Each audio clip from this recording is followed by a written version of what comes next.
Whoever said that fishing was relaxing was out of his mind. Maybe I'm using the wrong bait. Good afternoon. Shh! You'll scare all the fish away.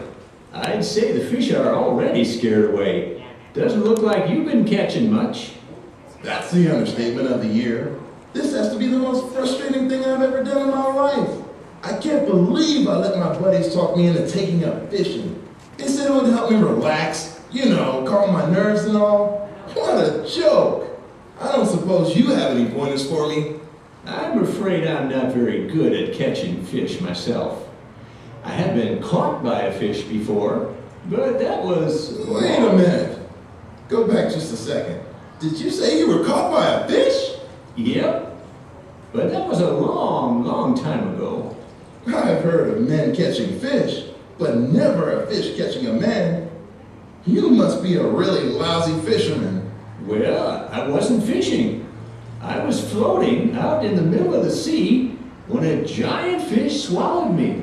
Okay, then you must be a really lousy swimmer. What were you doing out in the middle of the sea? I'd been on a ship, but I got thrown overboard. See, there was this terrible storm, and I told the sailors that the storm was my fault. How could a storm be your fault? Well, I was running away from God. Don't you know you can't run away from God? I mean, He's God after all. I realize that now.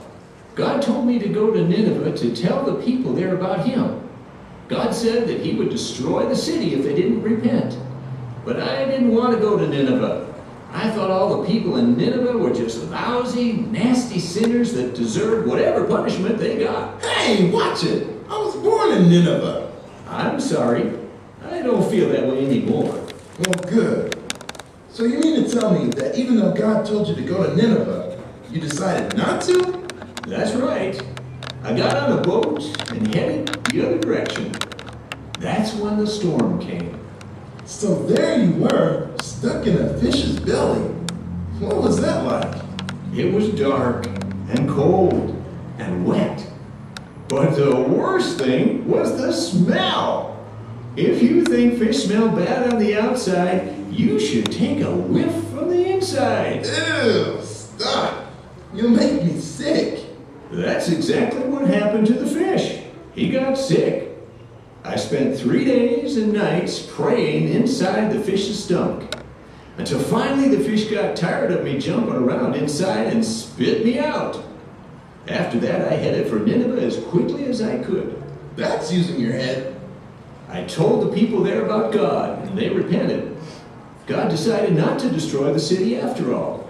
Way to go! You saved my hometown! I know, but I was angry at God for this. I was angry about the storm and the fish and for saving those people. But God spoke to me and showed me how He cares for all people, no matter who they are or what they've done.